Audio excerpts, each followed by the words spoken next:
O que nos traz aqui, efetivamente, é apresentar quais são, em nossa opinião, as principais questões que se colocam à educação neste momento, à escola pública, aos professores, também no ensino particular e cooperativo e no ensino superior e na ciência, ou seja, tanto colocar aos partidos as nossas opiniões, as nossas posições, a nossa apreciação, a nossa avaliação e também trazer as nossas propostas. E depois ouvir também aquilo que os partidos têm a dizer, porque nós sabemos que nesta fase que antecede eleições são sempre muito audíveis os cantos de sereia, e, portanto, as promessas, agora é que vai ser, ainda não fizemos, mas vamos fazer, e, portanto, as promessas que normalmente não se transformam em compromissos, e mesmo às vezes transformando-se, diz-nos o passado, infelizmente, que sobretudo nos principais, nos partidos que têm sido o governo,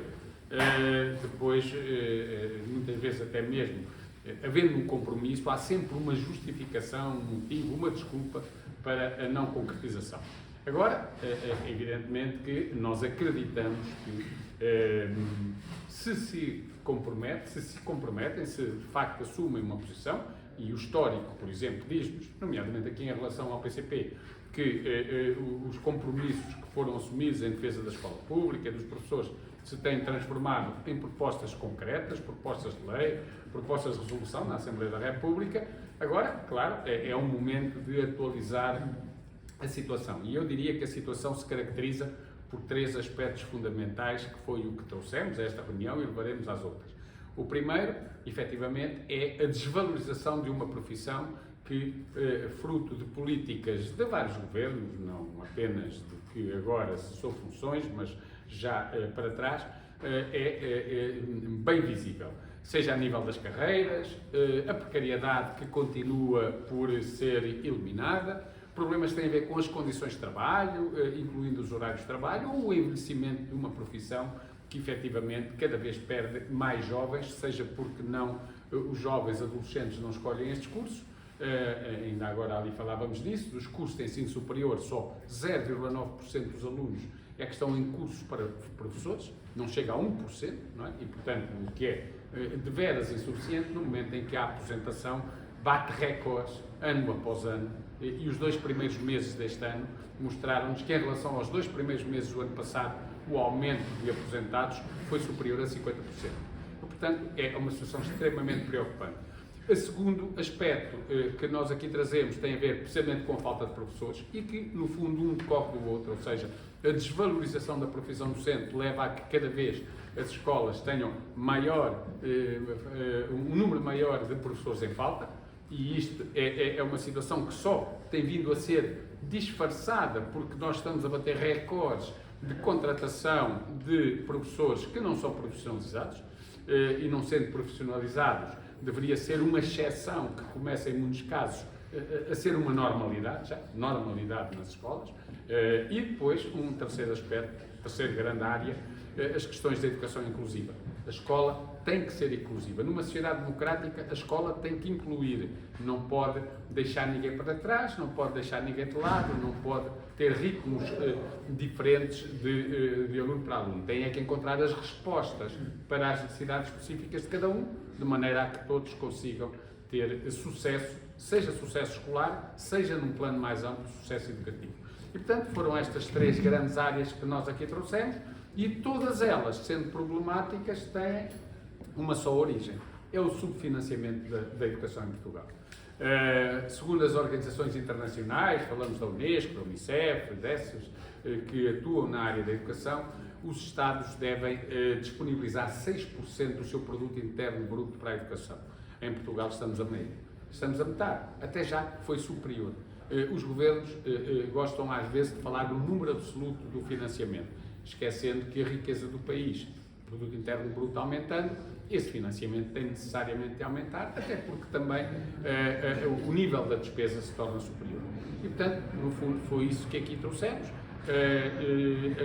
Aquilo que nos foi dito e a apreciação que o PCP faz da situação, na maior parte dos aspectos, é coincidente com a nossa opinião e, aliás, depois, a nível das propostas, que também trouxemos, evidentemente que depois também há aqui em muitos casos, uma coincidência que, diríamos, comprovada por propostas que foram apresentadas ao longo da legislatura e que ficamos à espera, no caso do PCP e de outros também, mas hoje estamos aqui na reunião com o Partido Comunista Português, que continua a ser, de facto, um dos partidos que, na Assembleia da República, sem hesitação e de uma forma inequívoca, continua a defender a escola pública, a educação e os seus profissionais, docentes, também não docentes, porque a escola, evidentemente, que os professores são fundamentais ao funcionamento, mas sem outros trabalhadores que começam a faltar e que, em muitos casos, depois da municipalização, isto acentuou-se,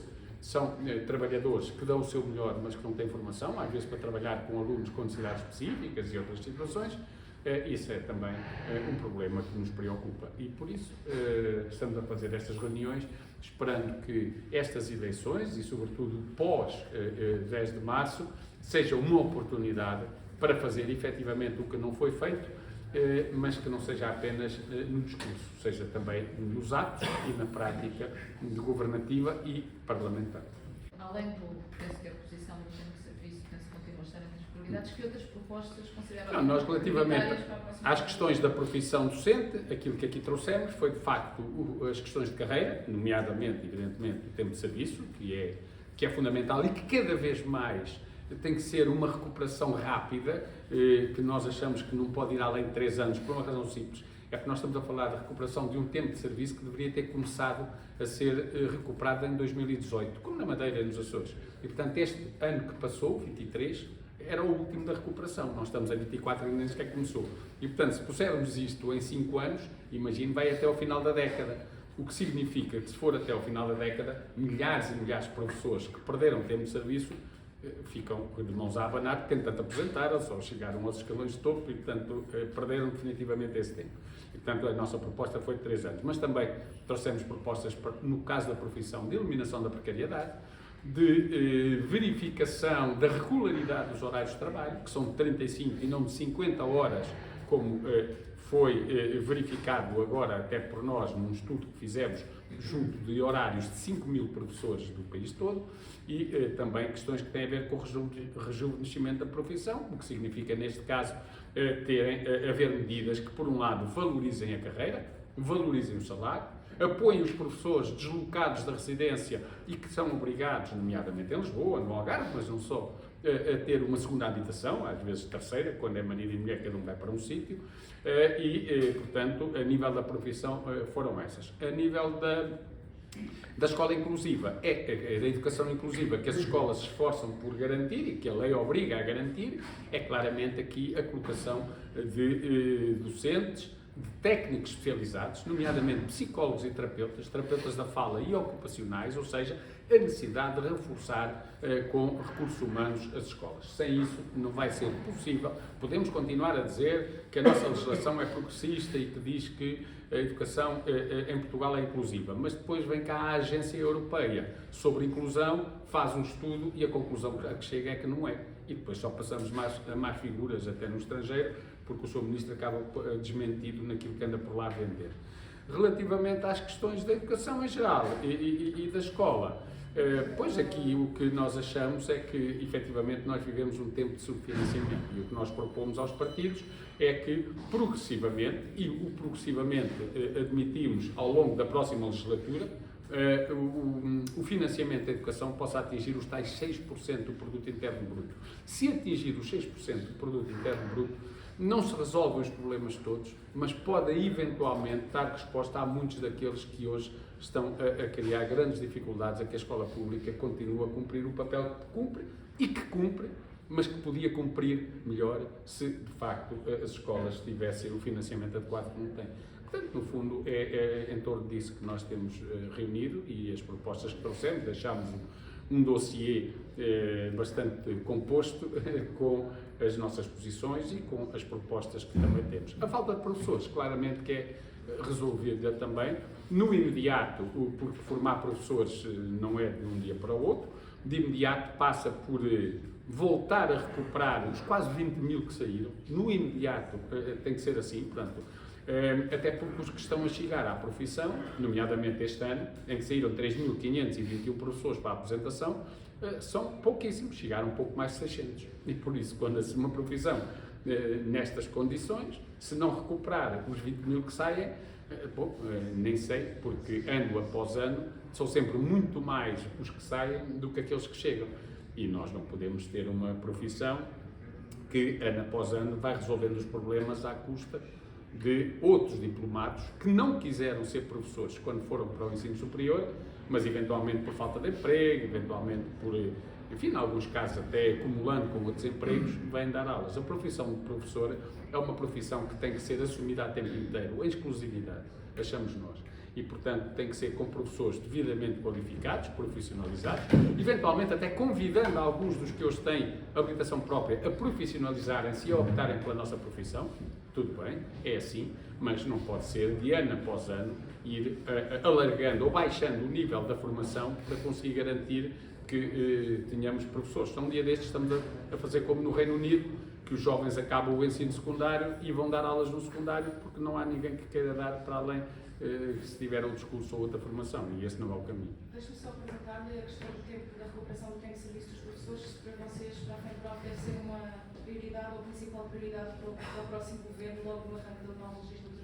Tem que ser uma prioridade. Evidentemente que nós às vezes quando ouvimos partidos a dizerem que têm a proposta da recuperação integral do tempo de serviço dos professores, mas depois vamos ler o programa e vemos lá que o seu programa aponta para a destruição da escola pública em nome de uma tal liberdade de escolha ou de um tal cheque ensino ou coisas desse género, todos nós percebemos que aí há falcatrua e, portanto, que não estão a falar a verdade. Isso aí, tudo bem. Agora, evidentemente que a falta, a não contagem do tempo de serviço que os professores cumpriram, portanto, nós podíamos estar aqui a exigir um salário, um aumento de salário, pronto, e que era justo que o fizéssemos, não é? Ou podíamos estar aqui a exigir índices salariais superiores, uma carreira mais curta, mas não, nós estamos apenas a exigir o quê? Que aquilo que as pessoas fizeram, que foi trabalhar, seja contado, ponto final. E, portanto, as pessoas sentem isso como uma grande injustiça, terem trabalhado e não nos contarem. E, portanto, esta é uma prioridade para quê? Para também dar tranquilidade e pacificar as próprias escolas. Eu diria que, enquanto esse tempo de serviço não for contado, e não for contado num tempo que cada vez tem que ser mais curto, eu acho que as escolas não vão ter paz. Não vão ter paz porque as pessoas sentem-se injustiçados. E a pior coisa que pode acontecer a alguém é sentir-se vítima de uma injustiça, que é o caso, não é? E de uma grande injustiça, porque é tempo que foi trabalhado em situação muito difícil. Foi durante o período da Troika. As pessoas tiveram corte dos salários, como os outros trabalhadores. Tiveram carreiras congeladas, tiveram cortes dos subsídios, tiveram tudo isso. E a seguir vem-se dizer, está bem, cumpriram o seu trabalho, era difícil, tudo bem, mas agora o prémio que tem é limpa-se tempo de serviço. Isso não é aceitável e as pessoas sentem isto como muita injustiça. E como sentem com muita injustiça, enquanto isso não for resolvido, meu amigo, não vale a pena. E até é engraçado, porque até colegas que já não podem recuperar porque chegaram ao topo de carreira, ou colegas que não perderam tempo porque ainda não eram professores nessa altura, assumem esta reivindicação como sua quase porque sentem que ela é injusta não ser resolvido o problema.